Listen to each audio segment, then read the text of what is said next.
It's only Tuesday, Peter, but I feel like sighing already. It's just kind of like a... Keir Starmer, you know what we should do? Let's kick it off with Keir Starmer appearing yesterday on ITV, as I say, in front of two former children's TV presenters, not exactly Panorama, as it used to be known. Let's have a look at what he had to say.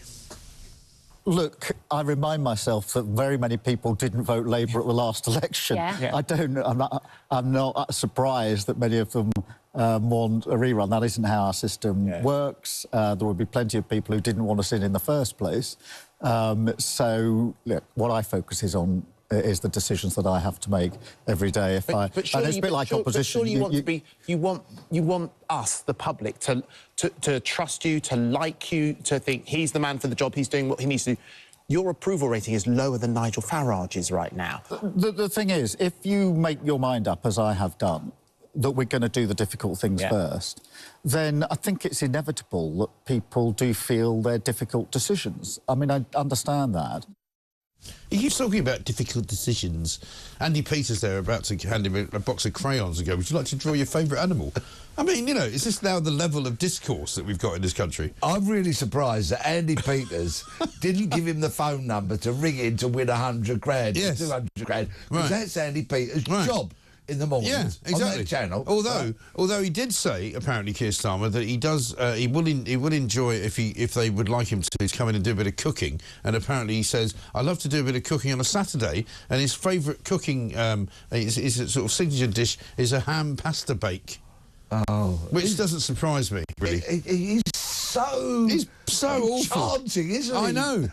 So doesn't have a favourite film, doesn't have a favourite book, doesn't have a favourite poem, doesn't know what a woman is. Doesn't know what a woman is. Finishes work at 6 o'clock on a Friday. Always finishes work at 6 o'clock on a Friday, unless he's away, so obviously somewhere, like Azerbaijan. And his favourite signature dish is a ham pasta bake. I mean, is there ever anybody who's been invented more boring than this bloke? He is the snore-off to end all snore-offs. He is. I mean, ham pasta bake, really? Yeah. It's like a sort of Sainsbury's knockoff, isn't it? Yeah. I wonder if he grates any cheese on the top. I don't want to know, by the way. I don't want to know. No, probably not. No. I thought he was a vegan, actually. I'm not even sure he's telling the truth. I don't think he is. I don't think he eats meat. See, he's just alienated all the vegetarians, isn't he? He's got no political now. So Unbelievable. But, you know, let's face it, we've got this petition.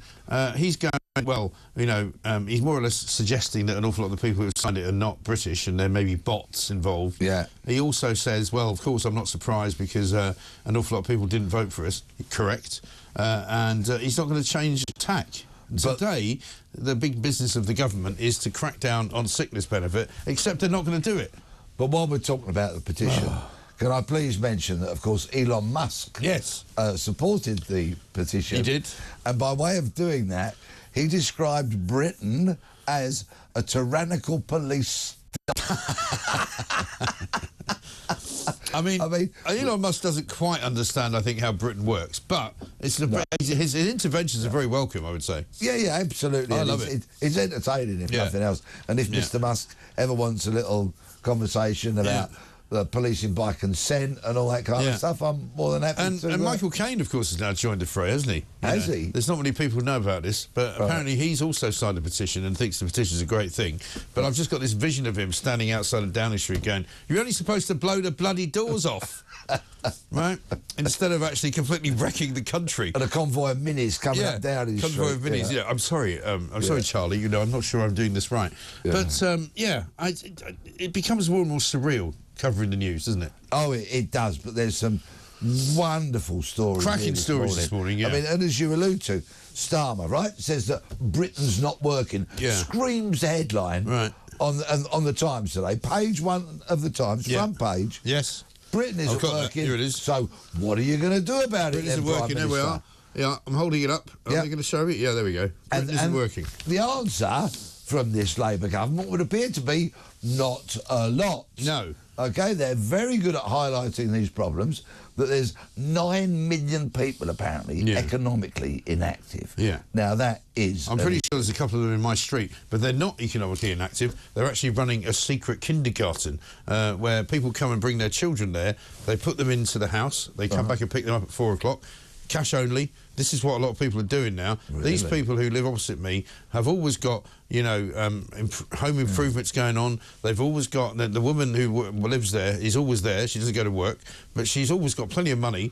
Every 2 years they got a new car, you know, and I've been living there for a long time, and I've watched these people, and I can tell you, without any fear or favour, that they are working in a black economy. So do they ever get an Ofsted inspection? No, funnily enough, no. No, because all the people that bring their kids there are all sort of similarly of the same kind of, from the same community. Yeah. They're all very working class Millwall type fans, you know. Yeah. All right, darling, everything all right? Yeah, no problem at all. Yeah. You know, the son's got a motorbike. You know, the wife's got the mother. They kicked the husband out a while ago because he used to beat her up. I mean, I can tell you chapter and verse about these people, but these are a sort of what you might call a sort of a quintessential part of British life. People who do quite a lot for the economy and spend money, but they don't pay any tax. They're going under the radar. It's all under the radar, exactly. Which might be all well and good until something goes wrong. Yes. And then, of course, if you're running an unregulated, unregistered, and therefore illegal... And everybody goes, how did that happen? ...kindergarten, right? You're going to find yourselves in very, very hot water if a tragedy occurs. And if I know about it, surely the council should know about it. Yeah. But they don't.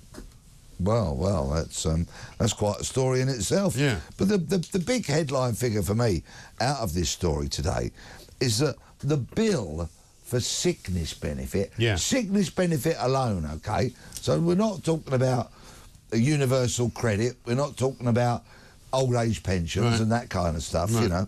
We're talking about the sickness benefit alone is expected to top £100 billion a year, which is more than the schools budget, the police budget and the cops budget all. In fact, the only budget that's bigger than that is the NHS, isn't it? Yeah, the NHS exactly. is 200 billion. Yeah. This is half of the NHS budget. Yeah. And it's people who say that they can't go to work because they're feeling a bit sick, a bit anxious. I've got every sympathy with somebody who is genuinely ill, of course, and genuinely can't work. Yeah.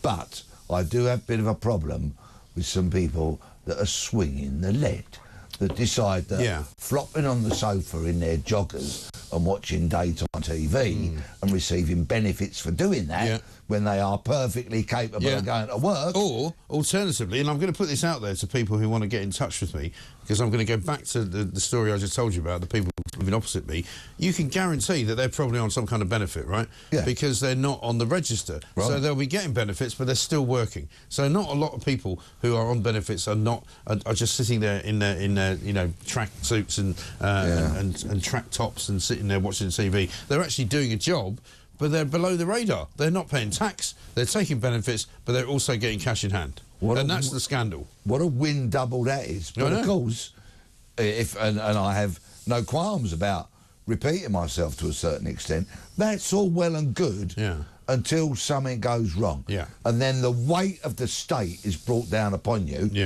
probably through a police investigation at the very least, if not an Ofsted kind of investigation. And then everybody asks the question, how could it have happened? And there will be so many crimes disclosed. Yeah. So many. And then, of course, you find yourself in very hot water, and quite possibly, if not probably, if something dreadful happened, you'd find yourself spending a bit of time behind bars. Yes, which might be a good place to be. Although, of course, good luck finding some place behind bars, because there isn't anywhere to go. Non-crime hate incidents are big in the news today as well. But I also want to talk about the major story that I saw today, which came as a bit of a surprise to me, and it's all about asylum, people claiming asylum, and the backlog of those people. Because we're now saying, I mean, funnily enough, it's a number which I don't recognise. They're saying there's about 60,000 people on an asylum backlog, but ministers are going to announce millions of pounds in extra funding for lawyers to represent asylum seekers to help clear a large backlog of appeals that is blocking efforts to move migrants out of hotels. Now, the problem with this story, which is in the Times, is it doesn't say what happens to these migrants once they get cleared and given asylum. Where do they go then? They move them out of the hotels. Do they get houses we pay for? I strongly suspect they do. Yeah. I suspect they get they get positioned higher up the list on the housing waiting list than others might do. Yes, they do. I'm sure they get all manner of privileges. And then, of course, the question is, after they've received those privileges, then what? Do they become fully fledged members of the working economy, paying their taxes, contributing to society, integrating into British society and culture, or do they not? No. We never get to hear. Do they disappear into the sort of undergrowth of the black economy? Again, a major shortage of lawyers is causing lengthy delays to the outcome of asylum appeals. Each appeal is taking an average of 46 weeks, it says here, leaving tens of thousands of migrants in limbo, waiting for a final decision on their rejected claim. Well, first of all, I'm not against a major shortage of lawyers. There's too many bloody lawyers in this country anyway. But the reason there's a shortage of lawyers is they're not making enough money. They're only getting paid £52 an hour, apparently. So for a lot of lawyers, that's not enough money to go to work for. £52 an hour, 400 quid a day? Yeah. Hey, I'd take that, thank you very much. And you're exactly right. There is lawyers around, they're just not willing to work for that kind of money. Yeah, exactly. Because they can go and get loads of money elsewhere. This is all legal aid, right? And people will be really angry about this. And this is why we pick up these stories here at Talk, because nobody else picks them up. Nobody else actually runs with them. But we will, because Shabana Mahmood has said she's going to increase legal aid funding this week. The move is designed to increase the number of firms and lawyers willing to take on asylum cases. Well, I'm sorry. My understanding is we've got enough bleeding lawyers taking on asylum cases. We've got enough bleeding, bleeding heart lawyers who are consistently telling us that we should keep these people in this country, regardless of what their criminal record is, regardless of the fact that we don't know who they are, regardless of the fact that they might be murderers, rapists, burglars, scumbags, whatever. Convicted elsewhere in the world. Convicted elsewhere in the world, but apparently we don't know that because we don't know who they are. The whole system is an absolute disgrace. And we're supposed to sit here and go, oh, this is great. Let's bring in multicultural society into Britain. Oh, it's marvellous, isn't it? Look at that nice bloke from Afghanistan. Never mind the fact he murdered his wife and his children and he burned somebody to death. Just bring him in and let him live in Slough. Brilliant. And he now claims to be gay, of course. Of course. We know that many can't go back. Asylum seekers do that. Can't go back. And a Christian. Because the Taliban. And a Christian, right? Yeah, exactly. Yeah, he's a gay Christian. He must live in Slough. May I suggest? Very nice to see you, matey. Abdul. I'm sorry. I know people are going to have a go at me and say you're a racist. Well, I'm sorry. I've had enough. I'm sick to death of these bleeding asylum seekers coming here, expecting to get a house, expecting to have a way of life, and expecting to be given everything for free when ordinary pensioners are dying of cold, when ordinary hard-working people are getting taken to jail because they can't pay their rent. I'm sick of it. May I suggest we need a committed politician to make a Trumpian-like pledge. Yes, deport the lot of them. The illegals out of this country. Pronto. By the boatload, by the plane load, by whatever method necessary. Yes. Because it is causing rampant disquiet. How about not only do you deport them, right, you put them in a Hercules transport plane and give them a parachute and go, I'll tell you what we're going to do, we're going to fly over France, we're going to drop you out the plane. We can't give you too much training, but don't worry, keep your legs together, try and stay away from the trees, you'll be fine. We would, of course, thereafter end up in the European Court of Human Rights. Yeah, that's fine. Because we didn't provide sufficient... Yeah, but don't worry, we can delay that, because we'll just say we haven't got enough lawyers, so we can't represent ourselves. How about this, right? Asylum seekers are eligible for free legal representation through the system of legal aid, which is funded by the government. No, it isn't. It's funded by you and I. The government doesn't fund anything. In 2009, a total of 98,311 legal aid immigration cases were taken on, but by this year, that number has fallen to 41,682 because people don't get paid enough money to represent them. So the lefty lawyers love helping asylum seekers, but they'd like to be paid a bit more money, please. Yeah, not for £52 an hour, right? I'd love to welcome them to this country, but I'm afraid you need to pay me some more money. Yeah. And I'm sick to death of this crap, by the way. And I'm sorry if it sounds a bit like death by statistics this morning, viewers and listeners. Yes. But this one I have got to tell you, because the confident, note the word confident, Yvette Cooper, Home Secretary, says that the Home Office will clear a backlog, and we need to hold the Home Office to this. Yeah, we should. So let's just remember the 26th of November 2024 and this pledge from Yvette Cooper. Yeah. Let's remember those stats.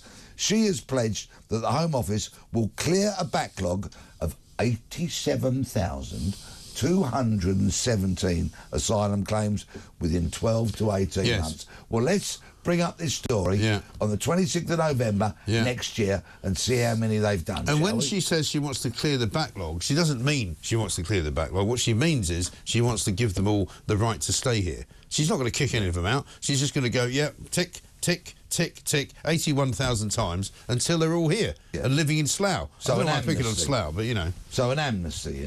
Totally an amnesty. Absolutely ridiculous, right? Meanwhile, boats keep rocking up at Dover on a daily basis with hundreds upon hundreds of similar illegal immigrants in them. I know. Oh, no, sorry, genuine asylum seeker claimants. People fleeing for their lives from France. Yes. You know, I don't blame them. I don't like country. France much either. Listen, we've got lots to talk about, and I'm sorry for getting a bit wound up very early on in the first 20 minutes of the show, but it's 21 minutes past 6. I'm Mike Graham. I've had enough. I've just had enough of them. Just stop coming. Just send them away. I don't want any more immigrants. Sorry, illegal or otherwise. You know, we're full up. Thank you. Good night.